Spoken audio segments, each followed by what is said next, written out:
When you buy Kroger brand products, you feel like you're winning. That's because they offer proven quality at lower than low prices. In fact, we guarantee that you and your family will love how Kroger brand products taste, or you get your money back. So next time you're shopping for the family, look for delicious Kroger brand products, because they'll make you all feel like you're winning. Shop now, in-store, or online. Bakers, fresh for everyone. It's time for today's Lucky Land horoscope with Victoria Cash. Life's gotten mundane, so shake up the daily routine and be adventurous with a trip to Lucky Land. You know what they say, your chance to win starts with a spin. So go to LuckyLandSlots.com to play over 100 social casino-style games for free for your chance to redeem some serious prizes. Get lucky today at LuckyLandSlots.com. No purchase necessary. VGW Group. Void where prohibited by law. 18 plus. Terms and conditions apply.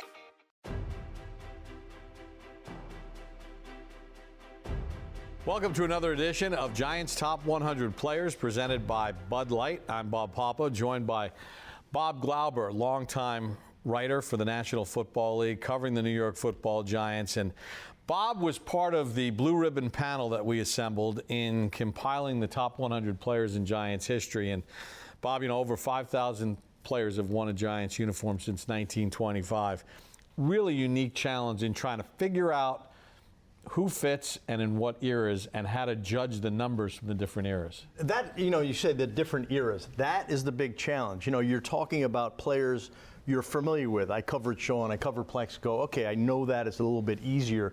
Players from the 30s and 40s and and 20s, it's a little bit more challenging. So, you do your research and you do your homework, you talk to people, and you kind of get a sense of who ranks where. And it was one of the most enjoyable, challenging things that you can do. Yeah, and it's understanding the history of the franchise, and it kind of all comes into play. And you mentioned Sean Landeta. He comes in at number 47. Sean's first 8.5 years with the Giants, all he did was win 2 Super Bowls. Voted to the all-decade team by the Pro Football Hall of Fame, not only in the 80s, but in the 90s. Sean, for you, how do you put this in intellectual context when you think about being voted as one of the top 100 players?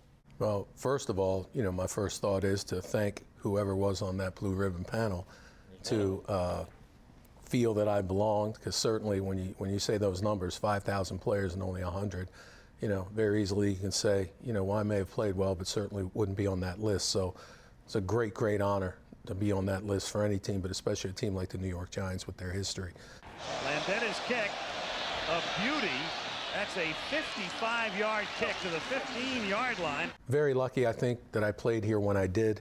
It's such a great group of teammates, tremendous coaches. You mentioned we were fortunate to win 2 Super Bowls, and just a great, great time in my career. I did cherish my years here, and again, just very grateful to be part of this. And Plexico, number 46 on the list. I remember the news came across that Plexico Burress had signed with the New York Giants, and I remember saying, that's the ticket. Now to be voted one of the top 100 players in franchise history and inside the top 50.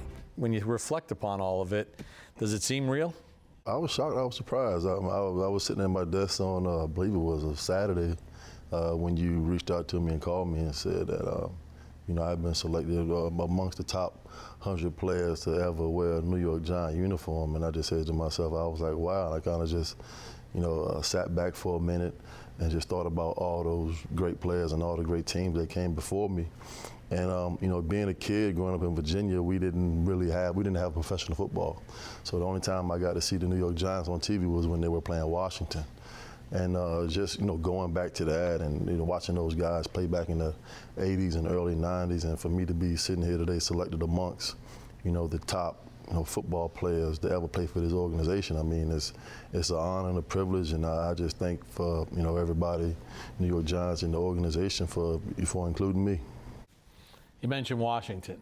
You can't talk about the Giants in Washington without talking about the 1986 NFC Championship game. And this man right here was literally the central figure in all that.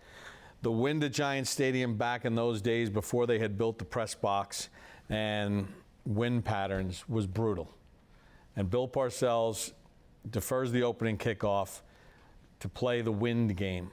And your teammates say that it is arguably the greatest game ever by a punter, because you were a key component in keeping Washington pinned against the wind and creating field position for you guys to win 17-0.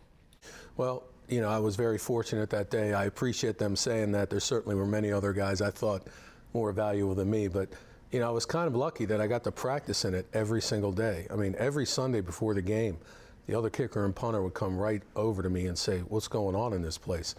And I said, "I don't really know what to tell you," and because it was so difficult. But I was very lucky to be able to practice it in every day. Here's Landetta's punt. That's a great punt against the wind. The Giants are going to down it inside the 5. Great punt by Landetta. 46 yards, was in the air for 5 seconds. But more important, just very fortunate that day to have a good day in a game with that meaning, and you know, we'll always be very happy about that, obviously, because that was certainly one of the great days in our team's history. Phil Simms talks about that performance of yours a lot, and he said that's one of the most underrated, you know, performances ever, and played such a key role in that game. And you know, for you personally, I know it was important. And you know, it was the beginning, still the beginning of a very, very long career. I know you came to the Giants from the USFL, and we're telling this story. I did a story for Newsday about the addition of the 17th NFL game. My own players are saying, "Oh, it's a lot," and I reached out to Sean and Bart Oates. They played 43 games in less than a year, including preseason, between the USFL Stars and the New York Giants in '85. All right, they're exhausted, and the Bears beat them. They're exhausted, but then that next year, it kind of all came together, and you were such a big part of that in that game. Well, I appreciate it. You know, I can remember Bart having lunch with him at the end of that '85 season in December, and I said, "Man, how do you feel?" He goes, "You know, I'm barely getting by. I mean, as a center, going through what he has to go to, as you said, 40-some games in 52 weeks. And, you know, all punters have back soreness, leg soreness, but I couldn't even think of being sore compared to what he had to go through. You know, again, all those games in a short window. But, yeah, that's interesting that maybe the NFL at some point is going to go to 2-18. And hopefully they put another buy-in week in there for those guys because they deserve it. But, yeah, we came from a league where you played 18 games and they just got used to it. You know, another challenge for Sean was he followed a legend in Dave Jennings. Yes. I mean, Dave Jennings was a super popular player. I know a punter, but, you know, there were bad teams that he starred on, and you took over and really didn't miss a beat. Well, yeah, I was very fortunate. Dave was a wonderful guy. You know, I thought, which was normal. You know, here I am 10, 11 years younger than him, and he may not treat me so well. I'm coming to take his job. He's been a great punter here for years, but he could not have been more fair, friendly, and polite. And I remember that first year, every Monday night, I would go to his house in Saddle River, New Jersey, and we'd watch Monday Night Football because he was playing for the Jets, so he could still live at home. And he was just so great to me as a young player, and I never forgot that. And all the years I played, that rubbed off on how I treated other punters through the years that I played. I never treated him poorly in training camp because I remember how gracious he was with me. You know, Plaxico, we talked about Sean in an NFC Championship game having one of his greatest games. Well, one of your greatest games came in an NFC Championship game, 2007 NFC Championship game in Green Bay against the Packers. Welcome to Lambeau Field in Green Bay for the NFC Championship game. Second coldest game ever at Lambeau Field, -1 degree with a wind chill of -23. And Al Harris kind of tweaked you a little bit leading into all that. You know what? We lost to them pretty handily here in Giant Stadium. I think they put like 40 points on us in 16. That year was so physically challenging for you because of your ankle. You barely practiced, right? Yeah. How challenging is that? A lot of people don't know this. Al Harris was the one that I was running a 7, a post corner, and he was playing on the outside, and I went to shake him inside, and he stepped on my ankle, and he popped my tendon. He was the one that hurt me, you know, for the rest of the year. And I remember getting into the locker room after that game, I'm saying to myself, I say, man, we're not going to play these guys again unless we get to the NFC Championship game. And we just happened to get to the NFC Championship game. And I believe it was that Monday, Sam Madison came to me. He said, man, I don't know what you did to Al Harris, but Al Harris said he's going to shut you down. I was like, man, get out of my face, man. I don't want to hear that. So I'm in the locker room before the game starts. And they're interviewing the players, and I watch him go on TV, and he says, how do you plan on slowing down Plaxico Burress? And on national television, he said, oh, this is Green Bay. He knows what he's going to get. He's going to get me in his face all day. And that really had me going. It really stinged me. Manning from the gun, back to throw, zips one left first, has it on the run at the 40, and knocked down at the 47-yard line as he beat Al Harris on the slant. Looks right, throws right, looking for Burress, who makes the catch over the defender at the 35-yard line. He went hand-to-hand with Al Harris, and he beat him. Manning takes back to throw. He wings it over the right side, and he's got Burress again. He turned around Al Harris out of bounds at the 11-yard line of Green Bay. Goodness. I was a big film guy. I was a big study guy. Al was one of those guys where if he didn't initially jam you, he would run with you. He would try to armbar you because he was so strong, and his arms were probably the same length as mine, even though he was only 6'1". And every time he went to double hand jam me, instead of knocking his hands down, I was knocking his hands up. And if he stuttered, he gave me a step. That was a step I needed to get going, and he never figured it out. And, it's just pretty much just pitch and catch. And listen, I had already lost two AFC championship games to the Patriots, so it was my third one in like year 8. And I was saying to myself, listen, I'm not going back home. We have to find a way to get it done. And, that year was pretty trying for me with the ankle. It was me just finding enough energy through the week to get back to the game on Sundays. And they allowed me to do so. And in return, we ended up having a great year and finish off right. That combination of you and Amani Toomer, what was it like working with Amani? Because you brought a couple different things to the table. And I'll still never forget that game in Philadelphia where Eli got sacked like 100 times in the first half. And you guys come back, and I think Toomer caught the game tying, and then you got the overtime winner on Brian Dawkins. Yeah, we were down 17 going into the second half. And in 06. When I initially came here, Amani was the ex-wide receiver. So I don't think he was initially too happy with going to the Z.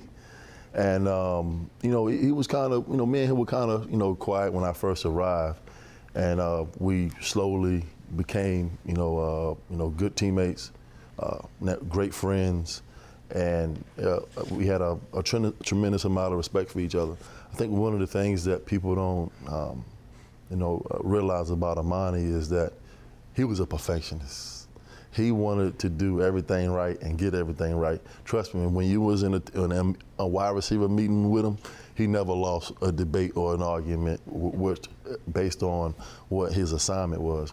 But he was one of the most craftiest wide receivers that I had ever seen, ever played with. In the Green Bay game, he makes his diving catch on the sideline. His whole body's out of bounds, but his toes are on the ground. And he did it time after time. We just complimented each other so well. Plaxico, every time that the Giants play a road game in Arizona, the visitors' locker room is the same as Super Bowl 42 and that tunnel. And as I walk to the Giants bench, I stop at that yard line and at that hash. And first I walk into the end zone where you caught the Super Bowl winning catch, and then I go to stand where Eli was.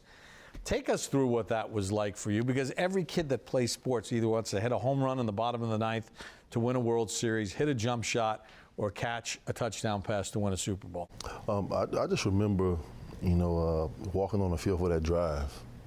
Michael's going up and down the sideline screaming, back and forth. As you believe it, we'll get it done, we'll win. 17-14 is the final, okay? 17-14, fellas. One touchdown, we are world champions.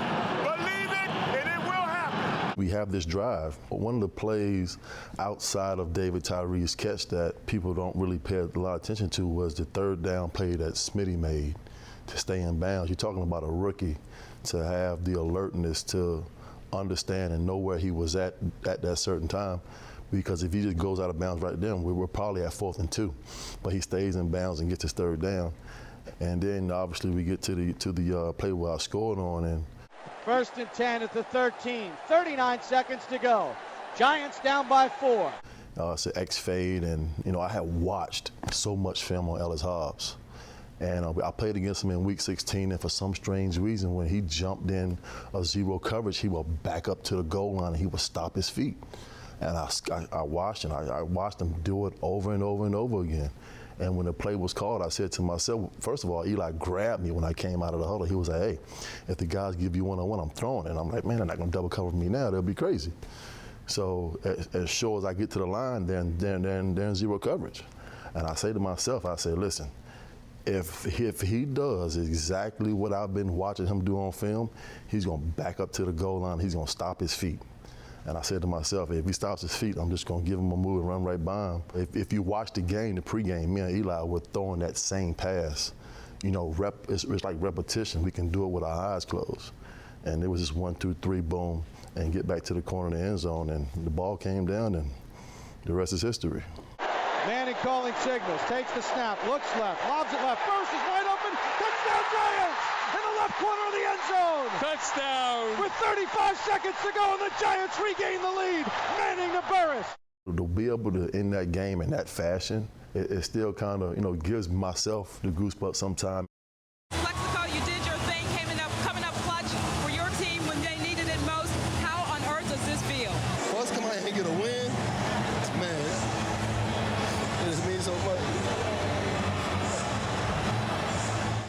Just for all of those things to come together at that moment, and the way that we finished that game, man, it's still just, I lose words for it sometimes. I don't think I've ever asked you this, just out of curiosity as I'm listening to you talking. I mean, it must be so amazing. Do you ever think about, I caught the game-winning touchdown in a Super Bowl? I mean, how many guys on the planet Earth, how many Super Bowls have been there? 57, 58?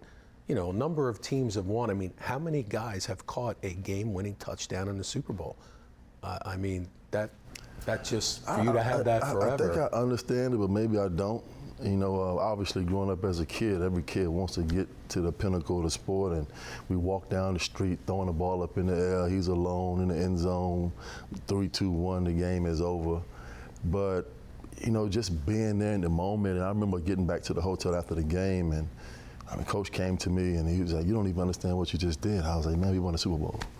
And it really, some days it grabs me to really understand the magnitude of what we were able to accomplish and what I did in that game. But still to this day, it's still like every day I live here in New Jersey, and I have kids who were 9 and 10 at the time, and now these kids are in college.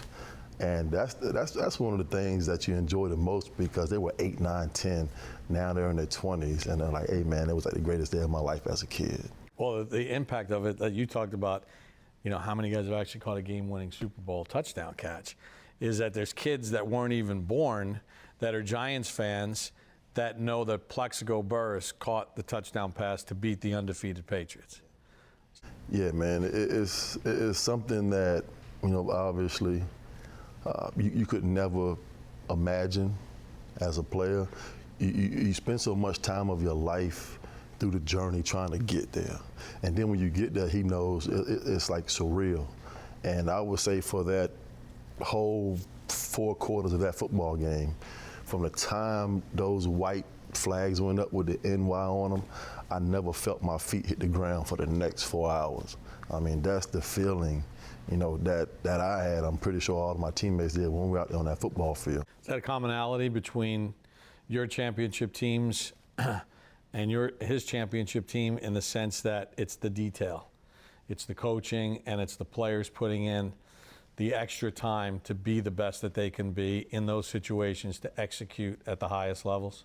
Oh, absolutely. I try and tell fans sometimes, I know you've heard this, but you almost don't want to believe that the difference between winning and losing can be the littlest, what seems like most insignificant thing that you think doesn't matter, but in that moment, just like he explained, can make all the difference. Sean, I want to ask you about number 41 on this list, Bardo. As a teammate, a leader, and one of those guys that solidified that offensive line. Talk about him as a player with the New York Giants. Just have great great thoughts about him. Number one, as a person, he and I were teammates for 12 years. If you open up the dictionary to professional football player, I mean, the way he practiced, took care of himself, he was very cerebral. You know, I tell a story sometimes that, you know, Bart, everyone knew he was in law school while we played, and he was such a perfectionist that if the snap was a little bit off, which it almost never was, he'd ask me about. And after a snap one time, you know, he came to the sideline, he goes, "Was that high?" And I'm like, "No, don't worry about it, it was fine." And he never got angry, but he looked at me pretty angrily and he said, "Don't patronize me." And I said to myself, what does patronize mean? Is that like a law school word or something? But I didn't want him to know I didn't know what it meant. So I said, "I'm not patronizing you." And he goes, "It was high, wasn't it?" I said, "It was just fine." You know, that's the kind of guy he was. He was just such a perfectionist. He cared so much. I mean, having to be out there and block, pass, run, everything, and then have to snap and cover on punts the first 4 years was a tall order from him, but he never complained. He'd always be out early, and, you know, he was a terrific long snapper. There's no better place to watch live TV this fall than Hulu Plus Live TV. Why? Because you get your favorite sports like football, local channels, shows, and so much more. Plus, get Hulu's entire streaming library with Disney Plus and ESPN Plus included with your plan. No long-term contracts or hidden fees. Don't wait. Start your 3-day free trial of Hulu Plus Live TV today. Live TV plan required. Access content from each service separately. Offer valid for new and eligible returning subscribers only if available. Terms and restrictions apply. Learn more at hulu.com. But think about how the game has changed. The starting Pro Bowl center was also the long snapper. Unbelievable. When you're telling me, I was like, wow, he was the long snapper as well. Oh, absolutely. And for the extra points, I mean, you know, just a terrific player and considered, you know, one of the best pass blockers, if not the best pass blocker in the NFL when he played.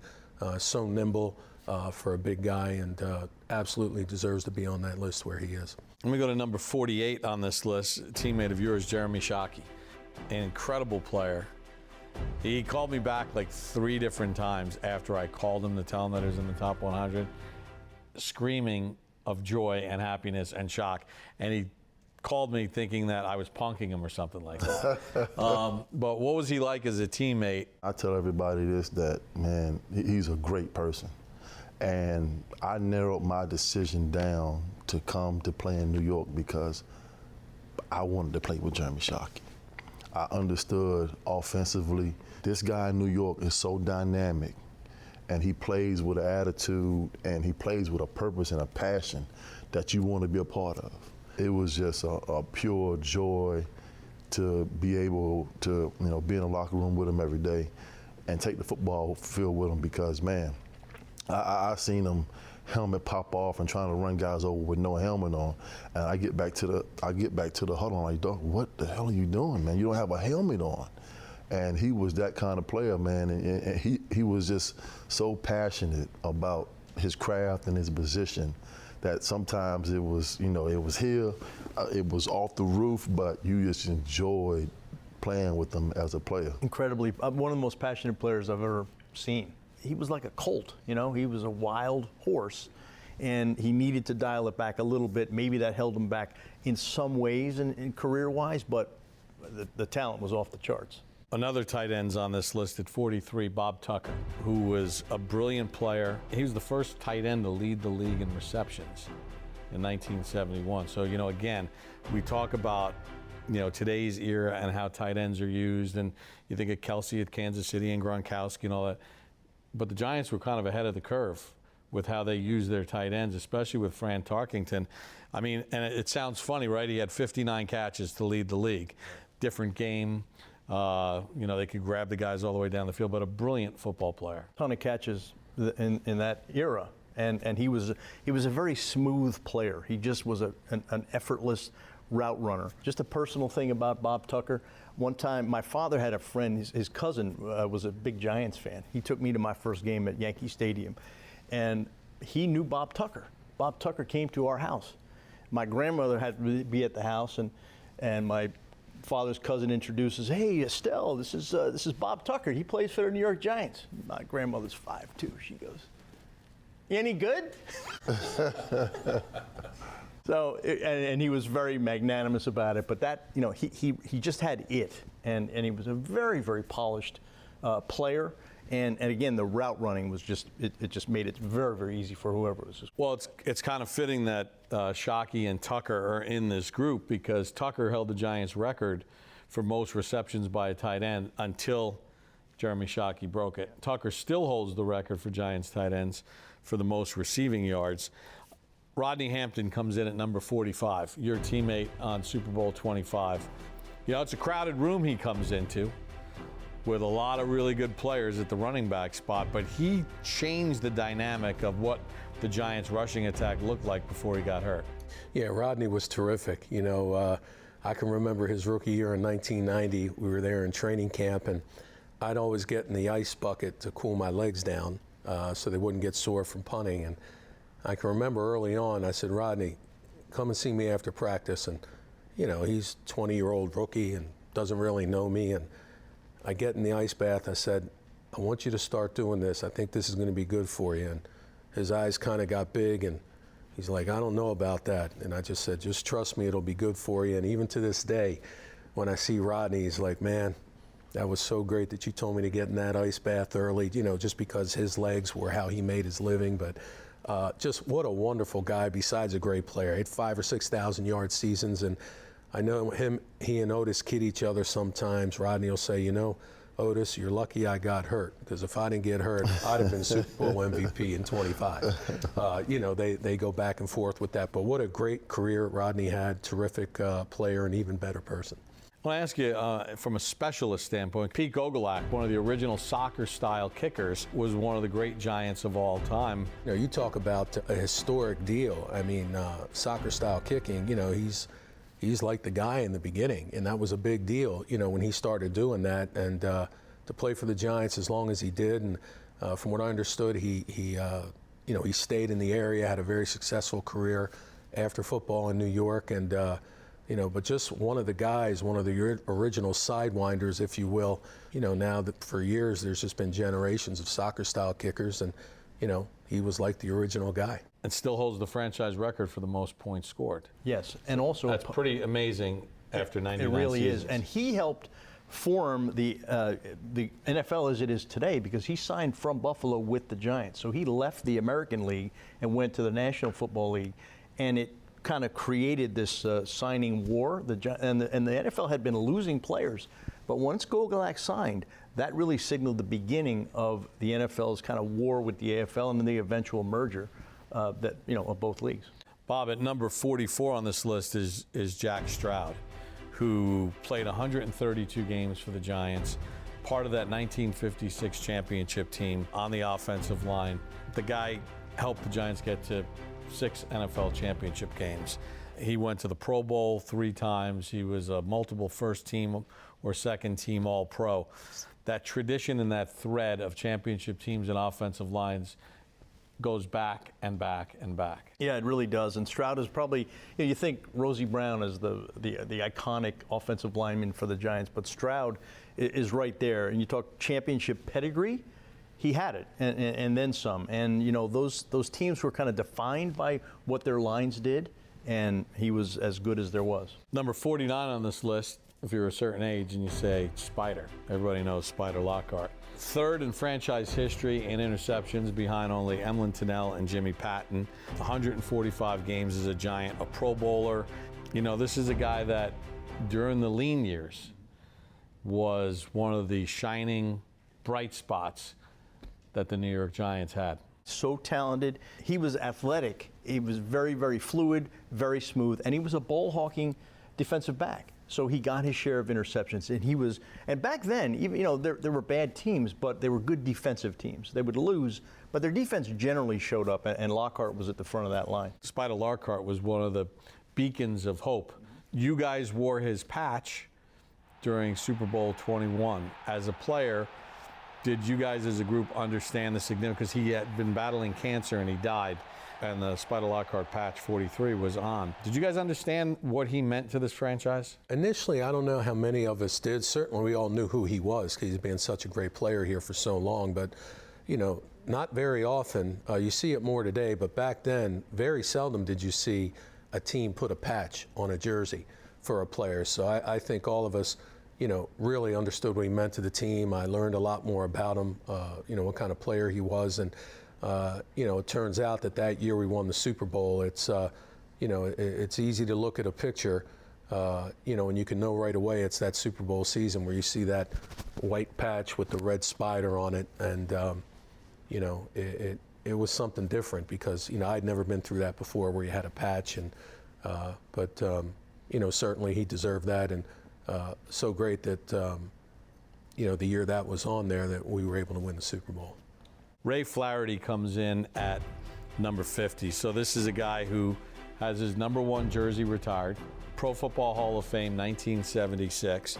Helped the Giants win a championship in 1934. This is a guy who led the NFL in receptions, receiving yards, receiving touchdowns, yards per reception, yards per game. He was a dominant figure in the NFL, a revolutionary player. He dominated his time. And when you have a leading receiver like that, when you have those championships, that kind of, makes a mark. And do you know this?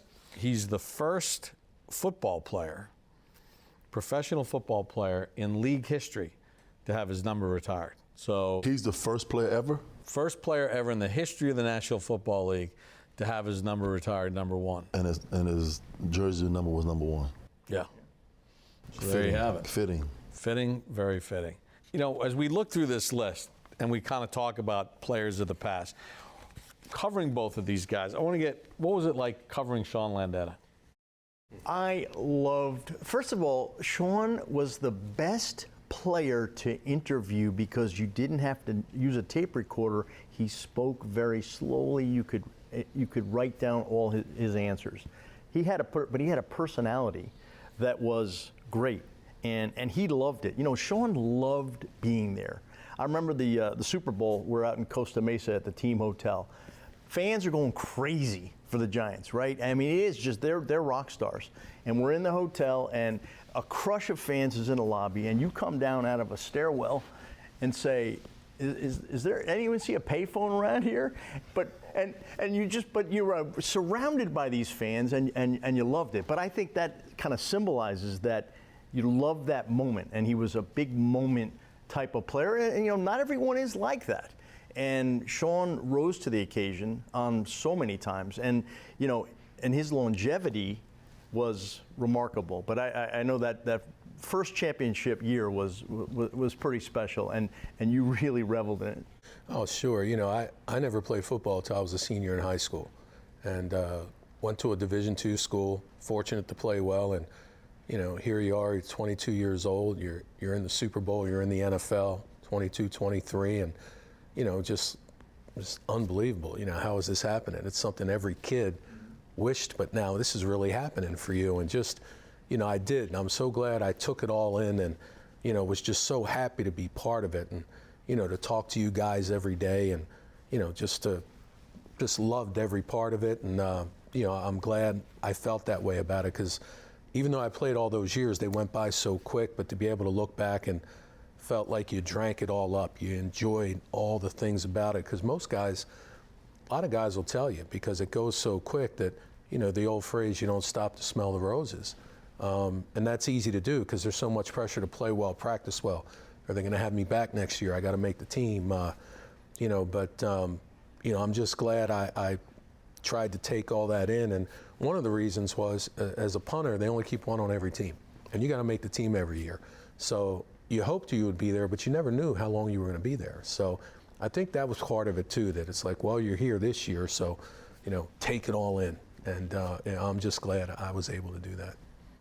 Bob, obviously Plexico, different era. When Sean was there, we could just go sit in the locker room, and those little tables in the locker room, and Matt Barr would be holding court, and Sean would be around. You can go from locker to locker.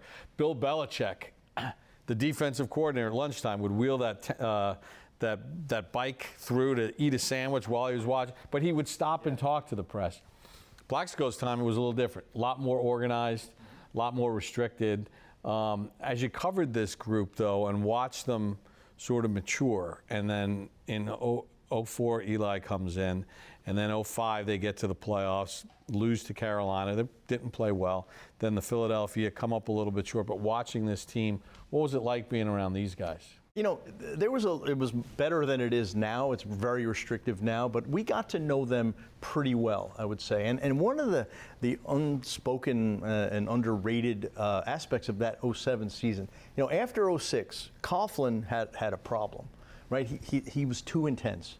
The players didn't need him to just constantly like that, right? He brought writers in. He spoke to everybody. Hey, like, this is the coach of the New York Giants in the 07 offseason saying, Bob, what can I do better?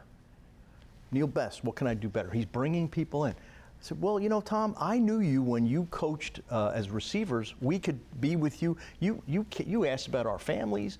You were just a normal guy. Because he came to the team in '88. He came to the team as a receivers coach from Green Bay. And I was like, show them that. Show the players that, you know, that you care more. Call them by their first names, you know. There's so much that you can do, right? He writes it down on a memo pad. But he did. He opened up. He became much more of a father figure, right? And that allowed that team to blossom in a way that it was an immediate result of what he did. And he has star players. You don't need to be told what to do all the time like that. And I think it kind of let it organically flow up, and your potential was reached. Is that a fair? Yeah, I did, bro. It was a little adjustment for me coming from Pittsburgh, because it was, you know, come as you are, and you know, the media in Pittsburgh was like 4 or 5 people in the locker room, and I come here and it's like 40.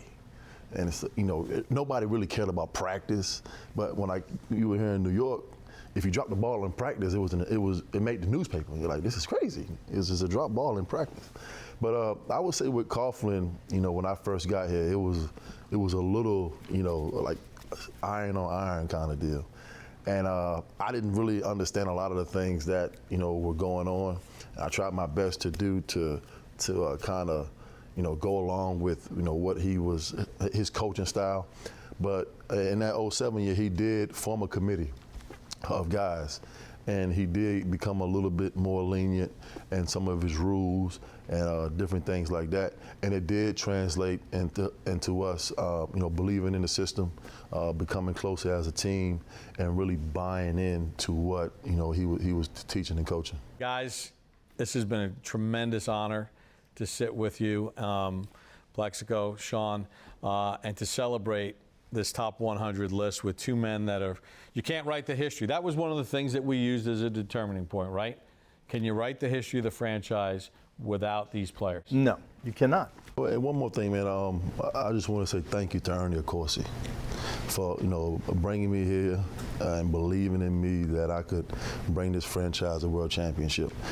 In his book, The GM, he wrote a chapter for me, chapter 4, and I will always be grateful for Ernie and bringing me here to this great organization. It was a huge move, and very aggressive and needed. Yeah, if I can second that, you know, George Young, the same thing with me. You know, I'm never here if it's not for George Young. He was from Baltimore. He kind of knew about me at Towson when not too many people did, and I don't believe I ever would have been a New York Giant without him, so always will be grateful to George, and certainly Bill and everyone else who gave me the opportunity to be a New York Giant. And again, thanks to the committee who chose me to be on this list. It's great. Plexico, Sean, congratulations. Bob, a lot of fun. Make sure you check out all the Giants social media platforms as we continue our countdown to the top 100. You've been watching the Giants Top 100 Players presented by Bud Light.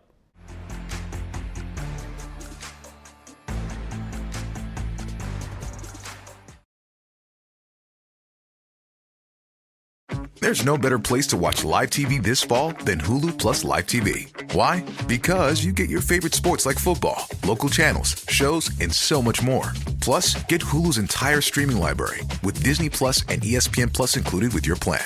No long-term contracts or hidden fees. Don't wait. Start your 3-day free trial of Hulu plus Live TV today. Live TV plan required. Access content from each service separately. Offer valid for new and eligible returning subscribers only if available. Terms and restrictions apply. Learn more at Hulu.com. Hey, it is Ryan Seacrest. There's something so thrilling about playing Chumba Casino. Maybe it's the simple reminder that with a little luck, anything is possible. ChumbaCasino.com has hundreds of social casino-style games to choose from with new game releases each week. Play for free anytime, anywhere for your chance to redeem some serious prizes. Join me in the fun. Sign up now at ChumbaCasino.com. Sponsored by Chumba Casino. No purchase necessary. VGW Group. Void where prohibited by law. 18 plus. Terms and conditions apply.